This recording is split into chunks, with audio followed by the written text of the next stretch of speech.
Hello, everyone. Thank you for joining today's live webinar.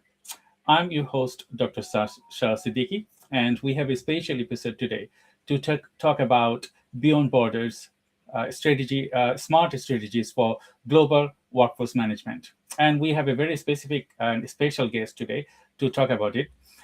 You probably know him from my previous conversation with the ICP cast, and he works for Apria, and his name is Shiva Malhotra. And I will just introduce him with you. Um, Hello, Shivam. How are you today? Hello, doing good, Dr. Shah. How are you? I'm fine, thank you. So, thank you, Shivam, for coming to this episode of live webinar, as we're going to be talking about global workforce management. And I know that you're working for a long time. I know you nearly to more than 2 years now that Yeah, we recorded our first episodes, and it's been a great pleasure to know you and your work, and as well as understanding how you work with Aprio and all other global brands. So I just wanted to ask you, could you please introduce yourself, a little bit introduction about you, who you are, and your expertise in? absolutely. Yep. So Shiva Malhotra, I am Aprio's Global Mobility Services Practice Leader. I have been working with Aprio over 2 years and been working in the field of global mobility for over 10 years now. I work a lot with companies who are looking to become global, whether they are looking to move into the US, so foreign companies looking to expand into the US, or US companies looking to expand their footprint outside of the country.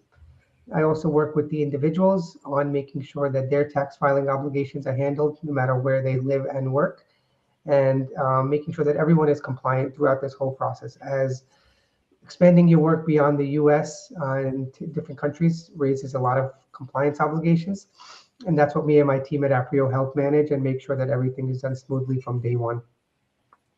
Um, that's a great explanation, and thank you very much, Shivam, for coming to this live webinar. And viewers, I just wanted to mention you that Shivam is not in the UK; he's in the US, so it's very early in the morning. So probably you need a very big, a cup of coffee at the moment because. Absolutely, Uh, absolutely, yes. It's 7 a.m. over here. Thank you. That's fantastic. The way you work, and as well as we're going to be discussing a lot of things. We will have a lot of viewers online, and we might have some questions from them. But to start with, global workforce development is not a new methodology. It's very old methodology, and in the era of technology as well as in AI, it's getting more popularities now. So there isn't any geographical boundaries nowadays for workforce. In that aspects, how important it is for companies to understand the global workforce management. Super, super important. I mean, in today's day and age, it's all about becoming global.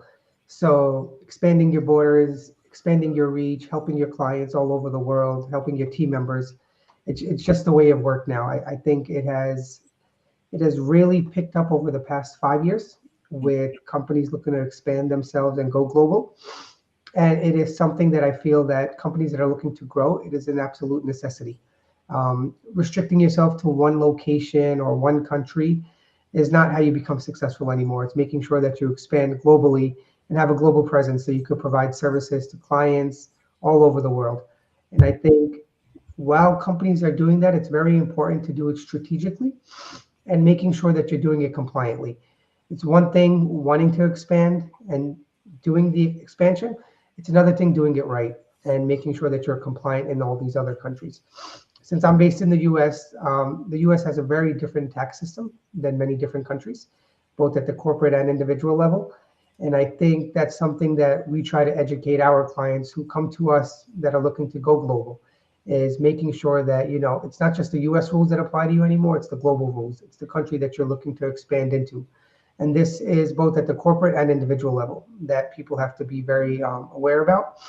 And we have seen cases in the past where companies have looked to go global, but they haven't done it correctly.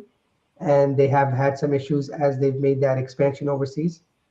Mhm. But I think working with a company like us, working with myself, working with my team, we make sure you get off on the right foot and you are doing everything correct by the book, both in terms of legalities, tax, payroll, employment tax.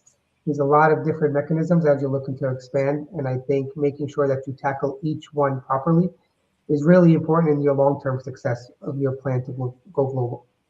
That's a great explanation, and I have some related questions about that.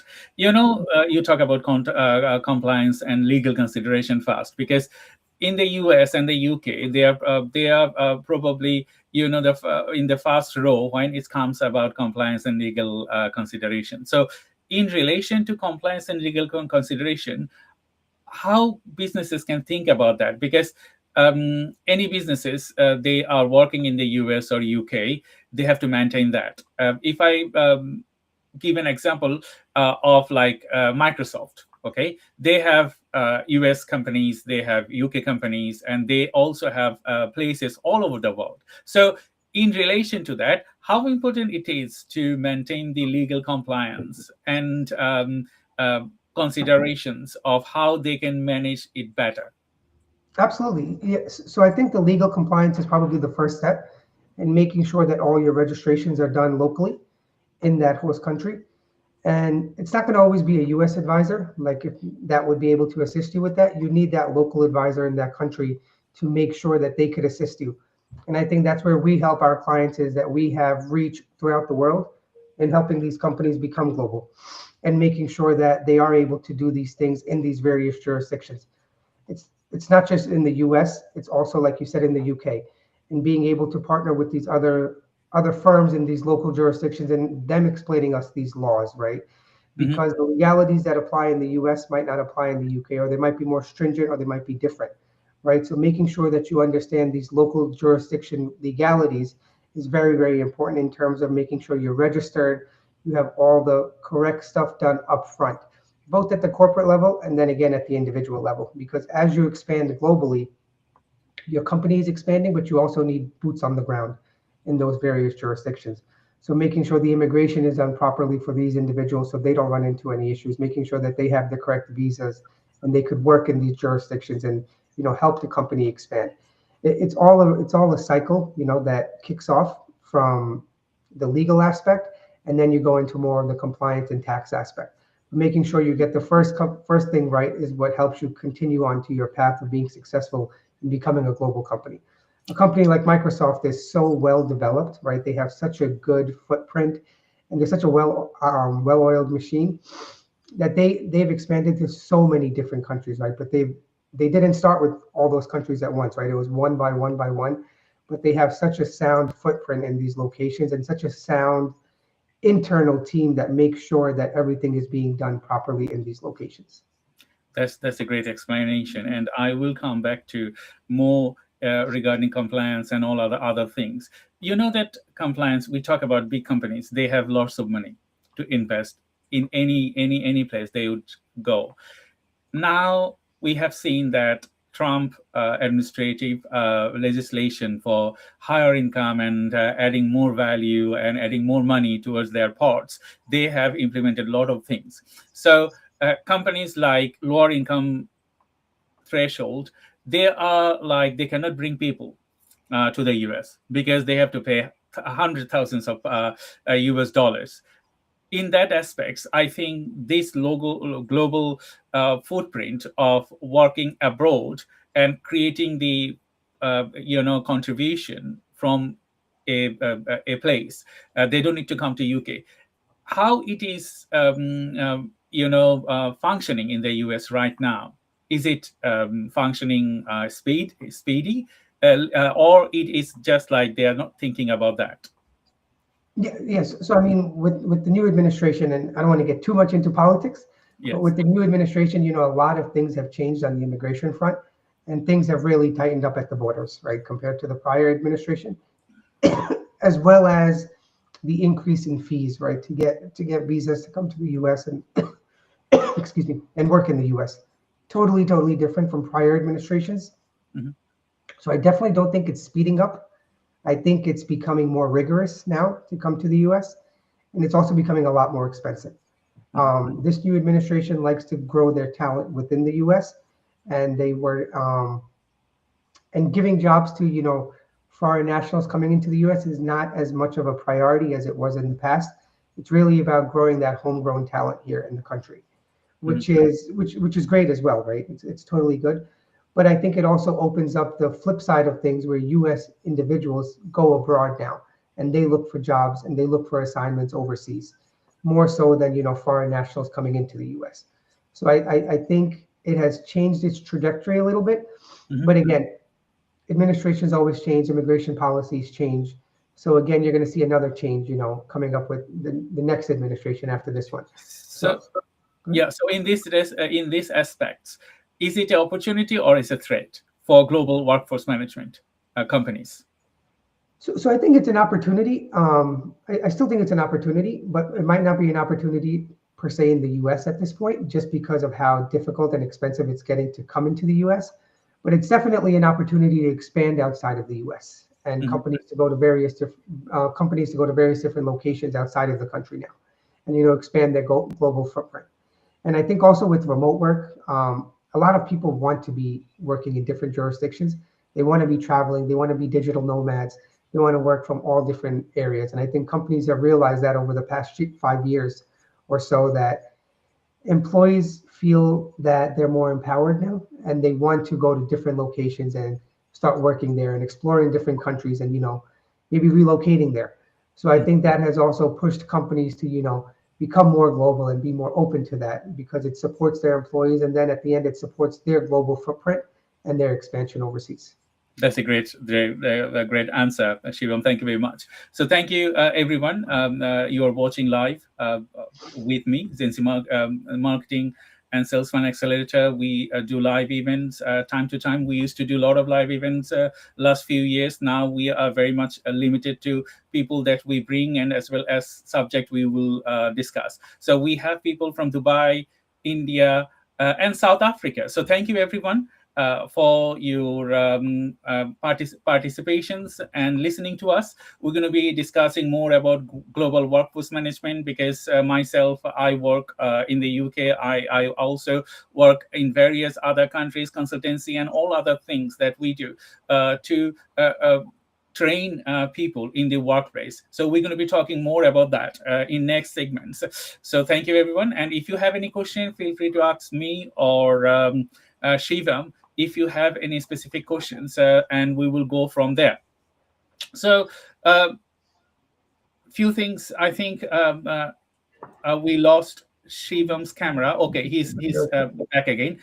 So when we talk about global workforce management, like you will have a head office and you will have branch offices in many other locations. First thing is the cultural barriers and communication drawbacks. How do you imply your methodology to overcome those? Because people, they never been to the UK. It's difficult for them to understand UK culture, or in the US is similar as well, in other countries as well. What are the drawbacks or barriers, cultural barriers in aligned team in places? Yep. So I wouldn't say it's a drawback. I would say it's more of an opportunity to become more culturally diverse in these locations. As you mentioned, every country has different culture, has different beliefs, different ways of operating, right? Especially in terms of work. So I wouldn't say it's a barrier. I think it gives individuals more of an opportunity to see what's going on a global basis and how things operate outside of their home country.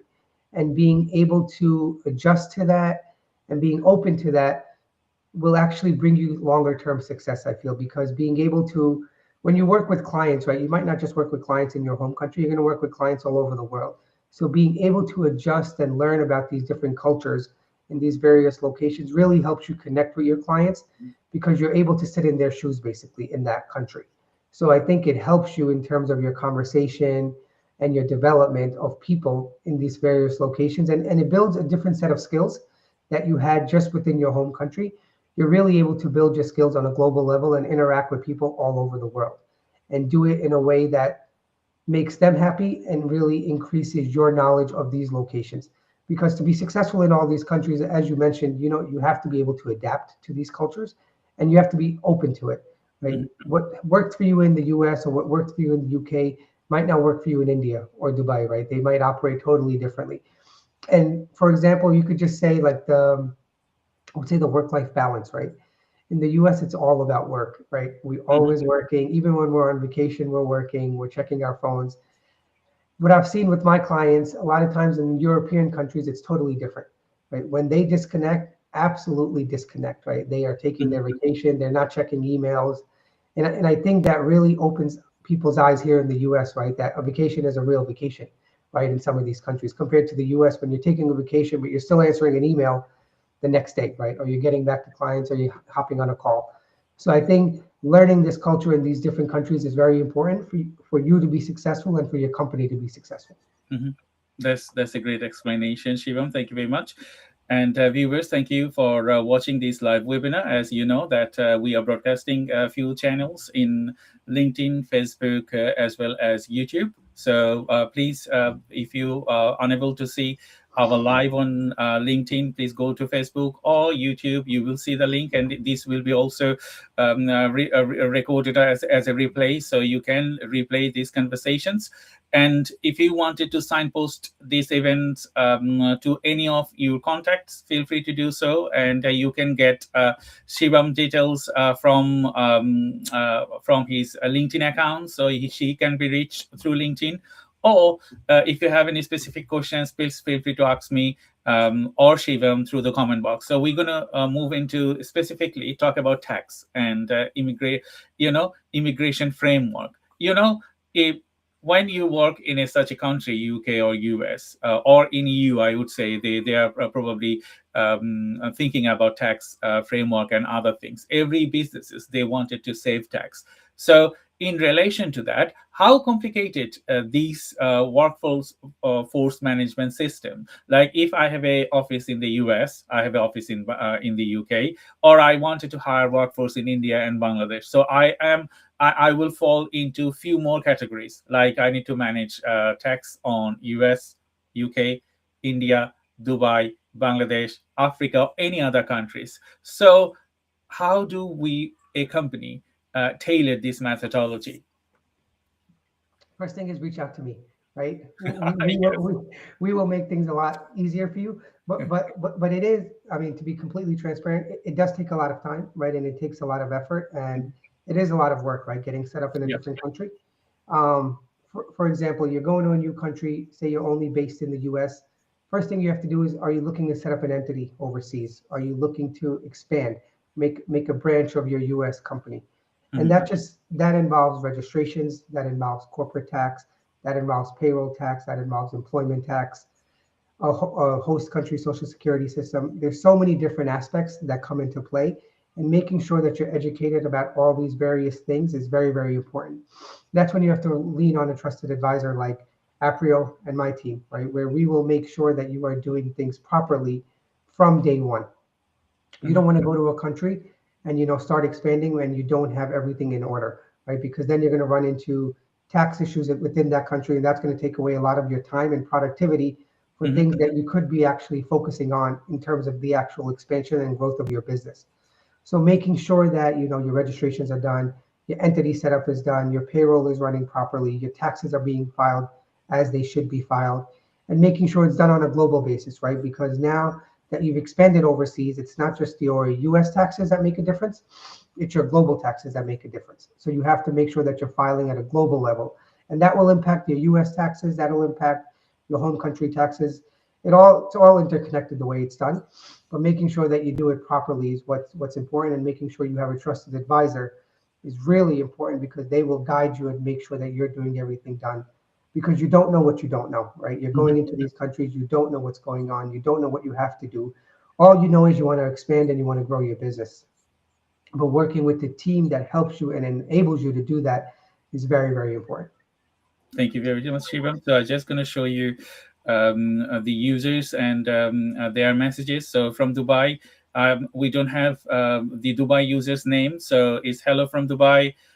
Someone from Isha Misra from India, as well as uh, one user from South Africa. And then we have Isha Misra again talking about. Thank you, sir, for this great live and a beautiful explanation. Thank you, everyone, uh, uh, for your contribution. And if you have any question, a specific question, please feel free to ask. Otherwise, we'll continue our normal conversation. So we talk about tax, we talk about all other legislation and different things.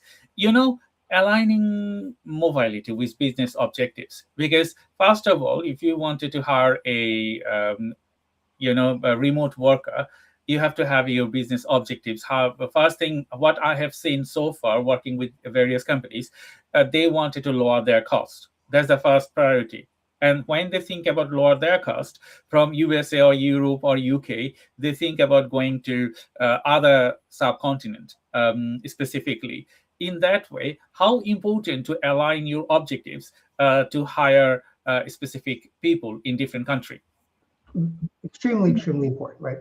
You have to have a reason for why you're expanding and why you're doing things, right? And it could be, cutting costs, right? Getting cheaper labor in a different country. That, offshoring is a very, very popular thing in today's day and age, right? Where you're looking to lower cost countries and lower cost of talent in these countries. So I think that is super important, and it should be, if that's one of your objectives, that should be known from the front, right? That's one of the reasons for your expansion is your offshoring and lowering your internal costs. But you also want to make sure you get the right talent in that location, right?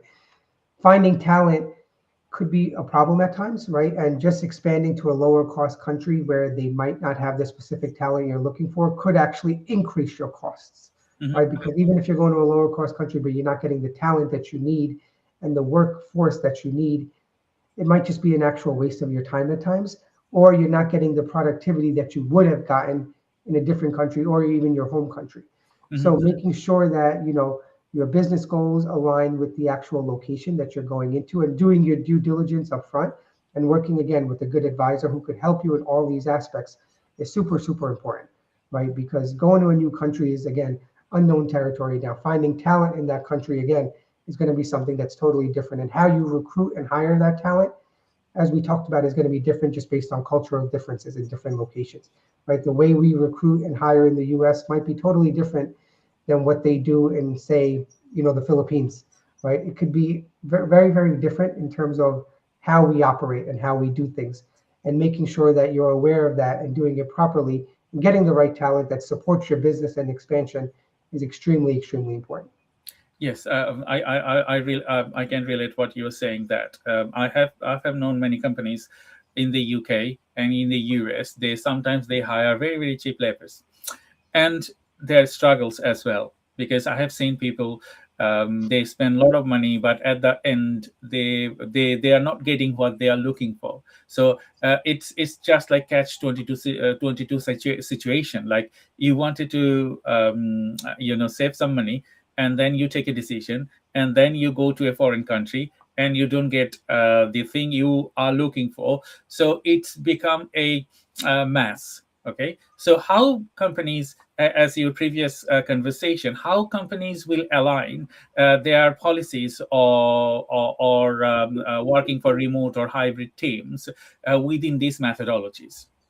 Yeah, so I think you brought it up right there, is having a policy in place, right? Is making sure that you have a clear and direct policy that could be referred to in these various locations and where you're looking to expand into.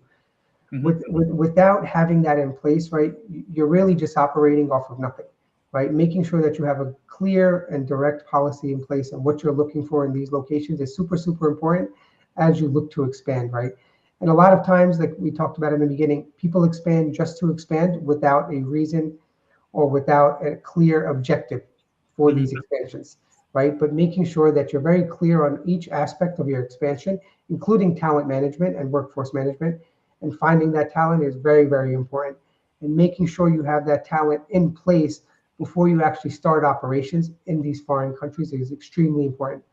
What I've seen sometimes is companies expand, right? But they actually, what you mentioned, they don't have that talent in that location, right? Where they could successfully succeed, right? But they've expanded to a country, but now you haven't secured the talent to actually do the work and do your expansion efforts, which is the most important part, right? Is you need good people to do good work, right? And a lot of times cheap labor might not be talented labor, right? Not saying it can't be, right? I mean, you could find cheap labor that could be also talented labor, but sometimes it isn't like that. But making sure you're doing your due diligence and finding that talent up front is extremely, extremely important. And as you brought up remote work is so popular these days, right? Mhm. With every company, I think most companies have some type of hybrid or remote work policy in place, Mhm. right? And that helps you secure talent all over the world because you're able to access that talent remotely, right? But making sure your company can handle that talent and onboard that talent and help that talent succeed is very, very important, right? So you have to have trainings in place where you could train people, remotely, and making sure that they could do the job that you're looking for them to do from day one, right? And help your business grow. That's a very important question that you raise, because when hiring talent from remote places, how important it is for any businesses, UK or USA, to train up those employees for their business goals, or understanding their business, or understanding their culture as well. Because if I hire someone in India or in South Africa or any other places, I think it is very much important to get a talent, because there are talented people everywhere in these countries. But talent and understanding your culture, understanding the market you're going to be serving, is totally different, isn't it? Yes, absolutely. Totally, totally different. And as you mentioned, right, training up that talent is so important, right? Just hiring someone is great, but following through and training them and getting them to do the job that's expected of them to do is very, very important, right? And they can't do it unless they get the proper training, right? So it is your job as the employer to make sure that you're training your talent worldwide, right? And training them to a point where they could be successful, right? Because just as you want the business to grow, these individuals want to grow also within their career, and they want to be successful as well. And I think it goes hand in hand.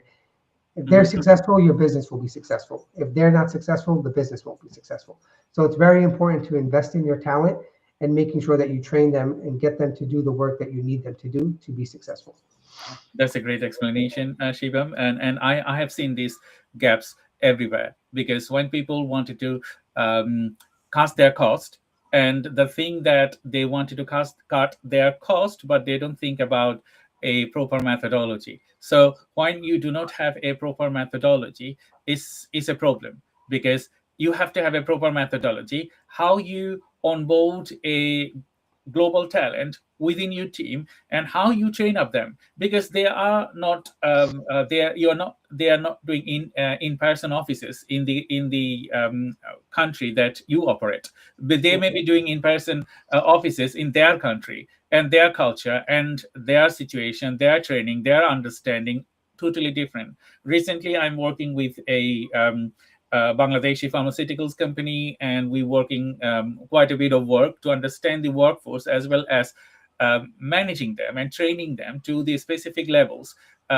for global workforce. So in that way, I think it is core for anyone to give them the knowledge of the workplace they're going to be working, either US, either UK. You don't need to give understanding of every places, because it's going to be time consuming, and it's going to be lengthy, because a person will go through with a trial and error basis to learn each of the places. So if you can train them, and then you will get most out of their talent, otherwise it's not. So thank you, Shivam, and thank you everyone for joining today's live webinar.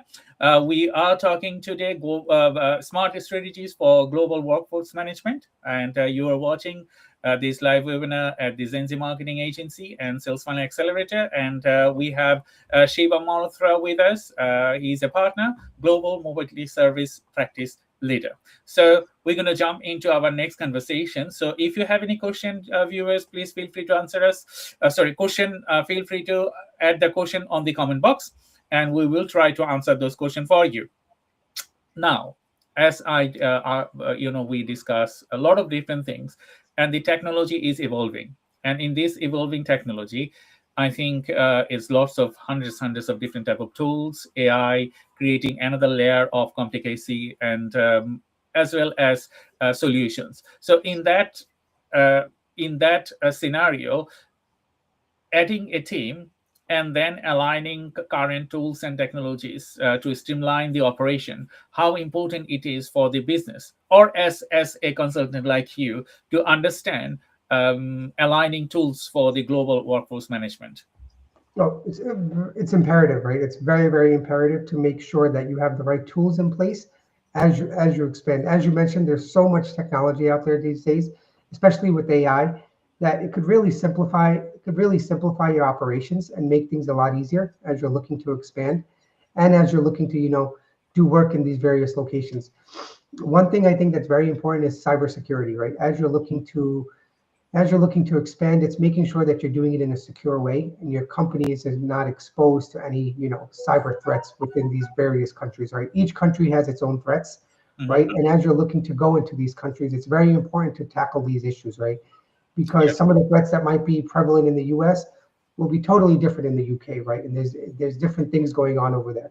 So making sure your systems are secure and you have the right systems in place to securely do this work overseas is very, very important, both for you as the company, for your clients, right, because of all the data that you're carrying, and your employees, right, making sure that everything is very securely done and you have the right tools in place to do this, right?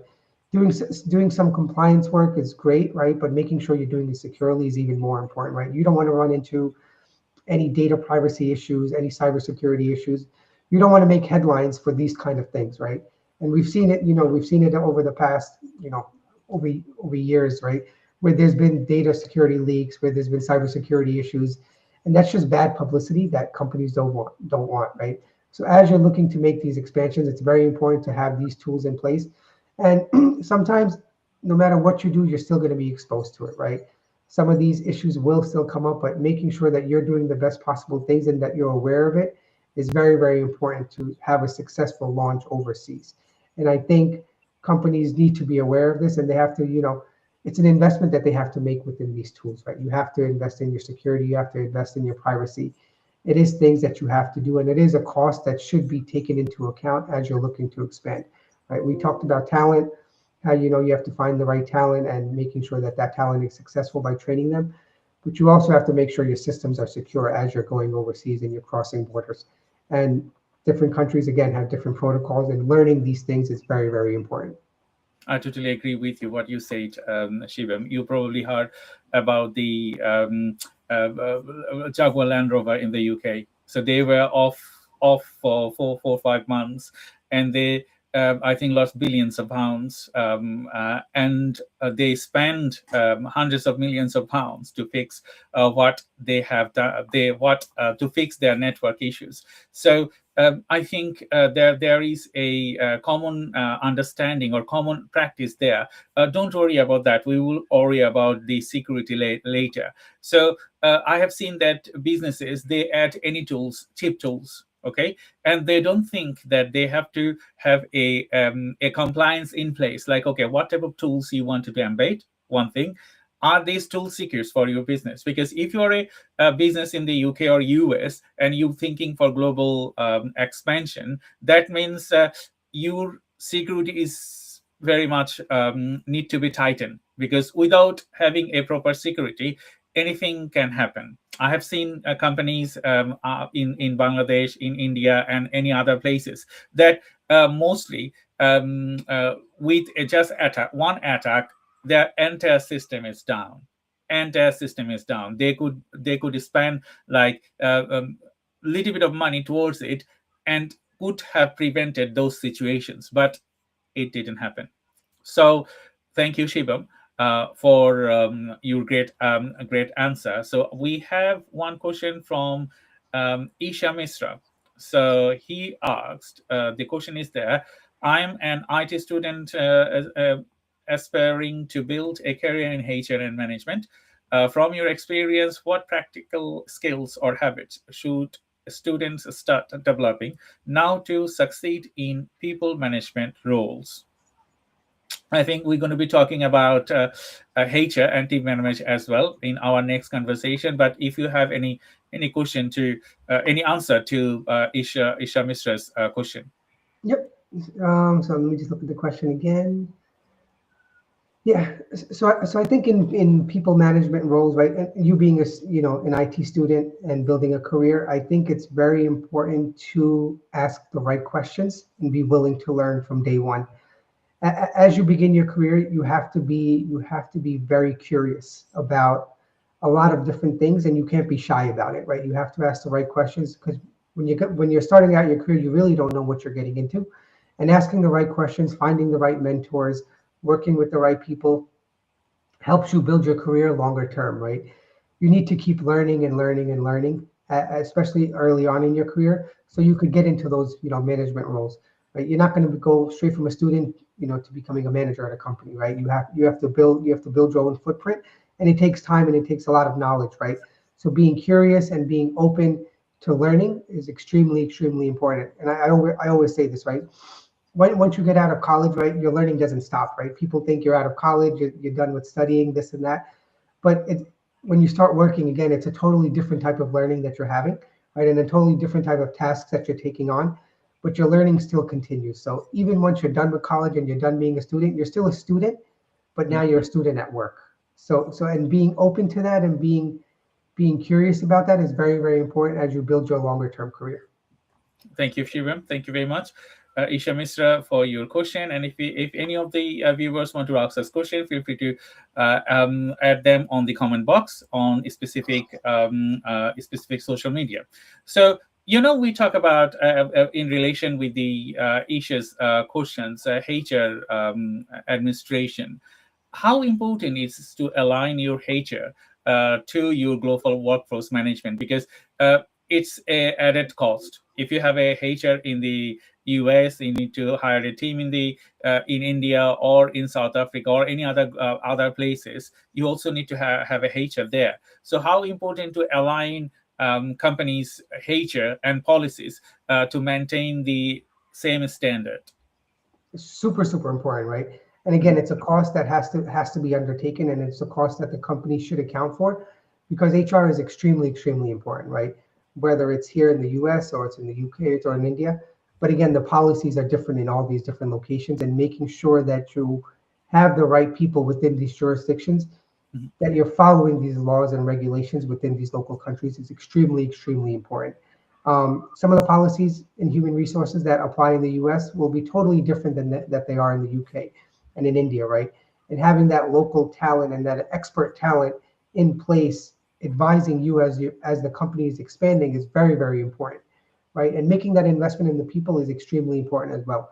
Because as you're looking to expand and go into these countries, again, you don't know all the rules and regulations, and you have to lean on that talent within that country, which guides you to make sure you don't do anything wrong from an HR perspective, right? Mhm. You don't want an HR issue. You don't want that kind of publicity.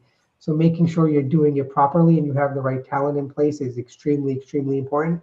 And investing in that talent again, once again, training that talent and making sure that they are guiding you as you're growing your business. Very, very important. Thank you, Shiva. We got another question from Isa, and he asked, "How can students build leadership and people management skills before entering corporate roles?" Um, do you have any thoughts about that? Yes. So you could bring that question right back up. Yeah, so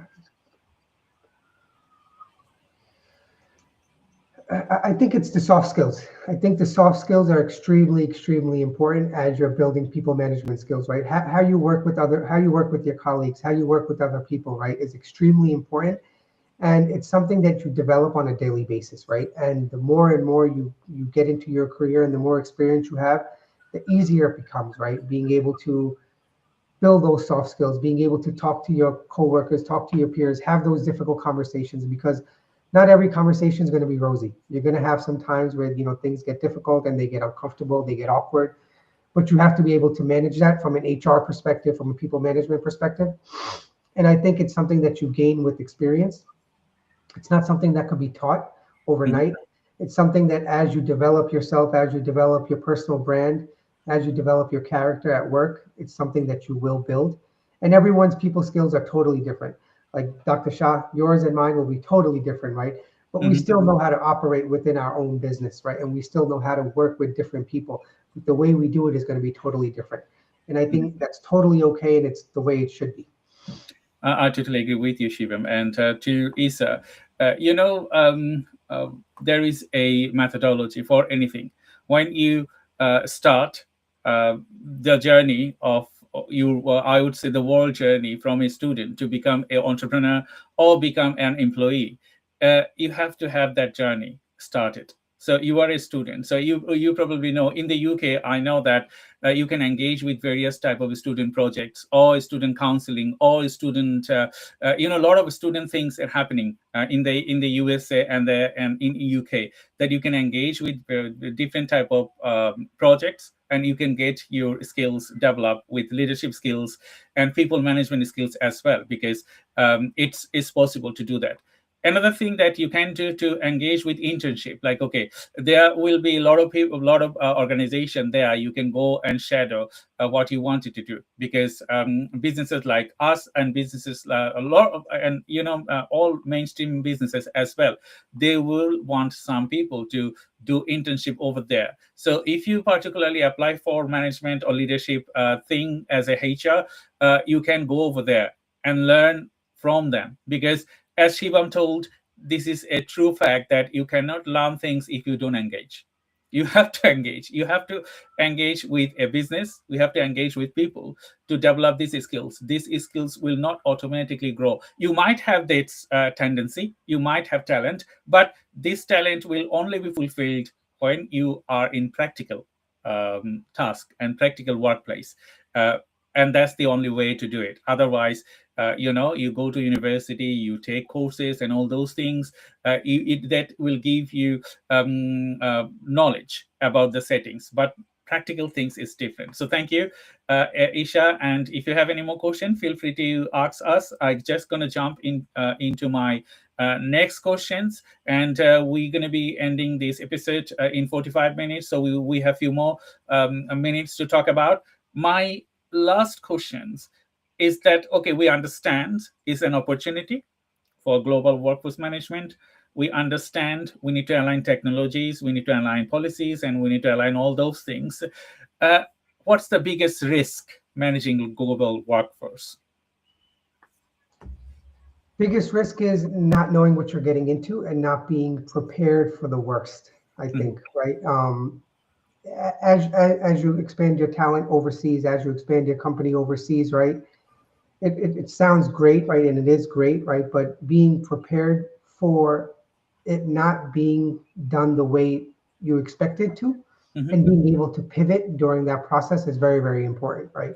Um, as you expand overseas, it's like we said, it's such unknown territory that you're getting into, right? And being able to adjust on the fly to different things within these local jurisdictions is very, very important, right? You have to be agile, you have to be mobile, right? You have to be open to different things now that your company is taking on a different location and they have expanded globally, right? You might have everything done properly, but something could come up, right? And you have to be prepared for that, and it's okay, right? If things come up, you have to have backup plans, or you have to be able to pivot. You have to be able to, adjust on the fly, because it is something totally different that the company is taking on, and it's something totally different that the employees are doing now, right? As they're expanding the business. So being flexible with that is very, very important, and being able to, like I said, adjust on the fly is very, very important. We all hope that things go absolutely perfect and 100% to as planned. But as we all know, in reality, that's never the case, right? You're always going to have things pop up and things that you have to adjust to. And being flexible in that aspect is very, very important. And I think that stems a lot from leadership, right? They have to trust you, and they have to also be able to be flexible, right? No matter what you have put in place, whatever you have written down, again, you have to be able to adjust as things change, right? A global environment, a global workforce is so different than just a domestic workforce, right? And you have to realize that as you're expanding, right, that things are going to be different. Sometimes things are going to get uncomfortable, and sometimes things are going to go wrong, right? But being able to rectify the issues and adjust to them on the fly, and being okay with that is very, very important, right? Setting that culture, right? That, if we make a mistake or something goes wrong, we will fix it, we will do better, we'll learn from it. And as we go into a different country, we hope it doesn't happen there, right? Because every failure should be a learning experience, right? It should not be a deterrent for something that you're looking to succeed on in the future. If you learn from your failures, you're only going to get stronger, and hopefully you won't make the same mistakes again. But again, mistakes happen all the time, right? I still make mistakes as a partner, right? But again, I still learn from them. So as you progress your career, as companies expand, it's very, very important to continuously learn. And I think Isha, she had brought that up, right? Is what should she do early on in her career, right? And we had said, learn. Just like her, we still are learning, right? Every day is a learning experience. And as you're expanding globally, it's a very, very big learning experience. And taking that all into account for your next planned expansion is very, very important, right? What you learn from one expansion to the next expansion is very important as you continue to scale your business. Thank you, Shivam. And as you know, it's all about working with expert people. That's why you have developed your career to support global expansion. I understand that some people wanted to cut their costs down and they do trial and error, but doing a trial error has some greater risk, as we discussed all over this episode of our live webinar. That yes, if you want, you can do trial and error. It doesn't matter. But if you wanted to have less trial and error, then you have Shivam, you have other people, you have me, you have a lot of consultant around the globe. You can work with them and have less trial and error, and that will give you the greatest strength and as well as a great way to expand your team to globally. So thank you everyone for joining today's live webinar. We have a lot of questions, but we cannot answer those because we are nearly end of our session. I just wanted to ask Shivam, you last thinking for the audience, how they can contact you, or if you wanted to say anything to them. Yeah. So again, I just want to thank everyone for joining. Right, it has been such a pleasure speaking with you, Dr. Shah. Again, like we said, we've known each other for over 2 years, and every time we do these kind of things, I really, really enjoy the candid conversation. And I really want to thank the viewers for your questions, your time, engaging with us. I think it's super, super nice, and it makes the conversation go a lot easier. But to get in touch with me, my LinkedIn is available. You could always shoot me a message on there.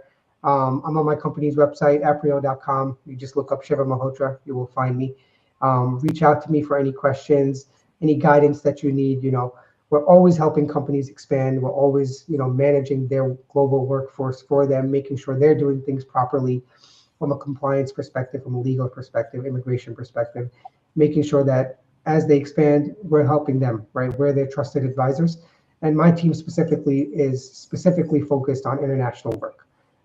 We will help the company, we will help the individual. So if you're looking to expand, definitely get in touch with me either through LinkedIn or through my company's website.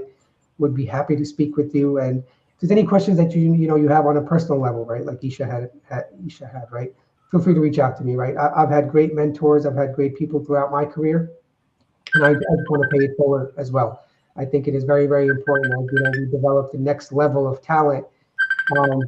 They have the right mentors in place, and they have the right people that they could go to, and we could guide them. So definitely reach out to me for whatever you need. If I can't help you, I'll find someone who can help you.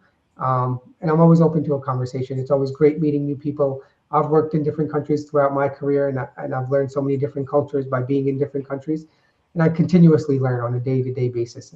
Learning from you, Dr. Shah, always, when we speak and getting your perspective on things is very, very insightful to me. Right, and I do take it back with me. It's something that I do, try to learn about, improve myself on. So again, it's been a total pleasure speaking with everyone. And feel free to reach out whenever you'd like to. Thank you, Shivam, and thank you everyone for joining today's live webinar. So we're going to be bringing Shivam to another episode. We will plan that now, and maybe in 2 months' time, we will bring another episode how you can build a stronger team and work globally. So until then, please stay tuned, support our channels in LinkedIn, Facebook, YouTube, and all other medias. We are here to share knowledge. We are here to support you. If you have a specific question, feel free to answer me. Otherwise, thank you very much, and see you in the next episode. Bye-bye.